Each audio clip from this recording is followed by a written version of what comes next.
Hello viewers, good evening. Today we discuss about the fate of hemoglobin. In the previous class we discussed about how hemoglobin is synthesized. Now today we will discuss about the what happens after the completion of 120 days of the RBC, that is the lifespan of a mature RBC. Okay, we all know that hemoglobin, it is a color pigment that present inside the red blood cells, and the lifespan of one mature red blood cells is 120 days. What happens with this hemoglobin after 120 days? Here you can see the breakdown of hemoglobin. When RBC completed its lifespan 120 days, that time RBC getting burst out, then hemoglobin getting naked in the bloodstream. Okay, then this hemoglobin, it is also getting broken down, and in the previous discussions we getting aware about hemoglobin. It is a conjugated protein that forms by the conjugations of heme protein and globulin protein. Here, when the breakdown of the hemoglobin happens, hemoglobin, it splits into two parts. One is globin part, that is protein part. Another one is heme part, that is the non-protein part. What happens with the globin? Globin broken down into amino acid. Because of globin is a protein, the ultimate metabolized form or ultimate broken form of the globin or protein part is the amino acids. Amino acids are reused for the protein synthesis in the body. But now what happens with the heme part, that is the non-protein part? Heme, it is further divided into two parts. One is iron part, another one is porphyrin ring part. Fate of iron. Now what happens with this iron? This iron is transported by the transpain, which is a protein that present in the blood. This iron stored in the liver in the form of ferritin and hemosiderin, and these irons are reused in the bone marrow for new hemoglobin synthesis. Now what happens with the porphyrin ring? So the porphyrin ring is converted as the follows. Like first heme part, from the heme, the iron getting stored for the further synthesis of new hemoglobin, and the remaining part, porphyrin ring, first converted into biliverdin, which is a green pigment by the help of the enzyme heme oxygenase.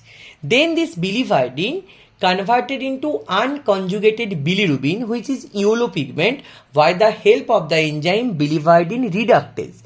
This unconjugated bilirubin then binds with albumin and transported to the liver.